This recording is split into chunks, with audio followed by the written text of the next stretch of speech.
بسم الله الرحمن الرحيم رب زدني علما رب زدني علما رب زدني علما. First obligation binding upon the mukallaf is to know God with certainty. So get that knowledge. Okay, so this is really important. Islam is a religion of obligations. All prophetic religion are religions of obligations. Things you have to do and things you are not allowed to do. God commands. Okay, as Lord, He commands you to do certain things and He commands you not to do other things. This is the primary function of His Lordship, that I command, and also He guides us to develop what we need so we can fulfill the commands and we can obey the prohibitions. Okay? So there are many obligations in Islam, right?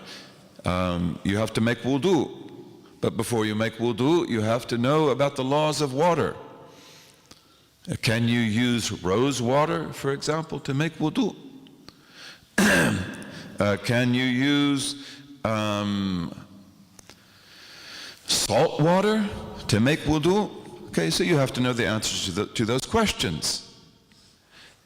And then you have to know how to pray, and you have to know how to fast, and you have to know how to pay zakat, and you have to know how to make umrah and hajj, and you have to know about oaths, and you have to know about vows, and you have to know about buying and selling, how to earn money that is clean and beneficial, what to eat, what not to eat, what is clean, what is unclean, right? Like a rotten egg, for example, is it clean or unclean? Unclean. Okay, so we have to know these things. Many obligations, but the first obligation of them all is to know usul ad-deen, to know the foundational principles of the religion, to know foundational theology about God, the prophets, and reality. Okay, and if we look at our community today, we see that often we never study this. In fact, we encounter a lot of Muslims who feel that it's not necessary. I know that God exists. I know that He's one. That's all I need. And our tradition, based on the Quran and the Sunnah of the Prophet ﷺ, is very clear that that is not enough.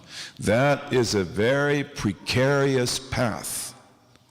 You have got to have sound, basic, discursive knowledge about God and the prophets and about reality and the unseen. Discursive means knowledge that you can talk about with others. Knowledge that you can defend. Knowledge that you can make sense of to yourself. Because it may be that you have doubts. And there's nothing wrong with having doubts. But you cannot live with the doubt. You've got to be able to find an answer for it. So the first of all obligations then is this poem. And that's the reason why we want to study it. And even though we have 3 or 4 people here who've been through it before, it's a good thing to repeat, just to make sure that it's fresh in your mind. And one of the things about the theology is that you've got to understand in your heart how it works. Okay? You've got to be able to explain that in a way that is satisfactory for you. Okay, you can't just accept that because, well, my teacher told me. No, you have to understand how it works. Okay, so the first and foremost of all obligations is to get basic theological knowledge. أول واجب على المكلف. So once you become a mukallaf, you are biologically of age, you have a sound mind, and you have received and accepted the prophetic message, the first obligation is to learn about God, the prophets, and the unseen. Okay, and again, one of the problems of our communities today is that we neglect this, and because we neglect this, all sorts of illusions happen to us and delusions in our community. And then also we don't really understand the way that reality works. And then we say ma'rifatullahi, so the first obligation is the knowledge of God. What do we mean by that? Well, we mean by that the knowledge of God's foundational attributes. And you'll see, if you haven't seen before, that our scholars will designate 13 attributes. There are 13 attributes that you must know. Does God have only 13 attributes? No.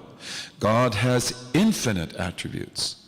But in studying the Quran and the Sunnah, the scholars of theology have designated 13 attributes as the absolute core. That if you understand these 13, you have a sound understanding of God. Okay, and you can proceed. And your knowledge will grow and grow and grow. But if you do not know these 13, if you don't know all of them, then there is a big flaw in your knowledge of God. Okay, so they will then designate 13 attributes. And these are 13 types of, these are 3 types of attributes. Okay, the first attribute, let's just give them to you now, we'll go through them real quickly, is existence. And we call that necessary existence, as opposed to possible existence. But let's talk about that later. Okay, and that attribute is the most basic of all. And it is called the ontological attribute. Ontological means the attribute that deals with the nature of being. Okay, ontological. And we call it also the self attribute. The self attribute, because existence, necessary existence, perfect existence, absolute existence, this is the crown of all the divine attributes. And it tells us implicitly everything about the self, everything about the essence of God. Okay, if we understand what it means, basically we don't have to talk about much else. Okay, so existence is the first attribute, and it comes by itself. It stands by itself. Then we have, after that, 5 negative attributes. Why are they called negative? Does anybody know? Can we speak about God as having negative attributes? Well, yes. Sorry?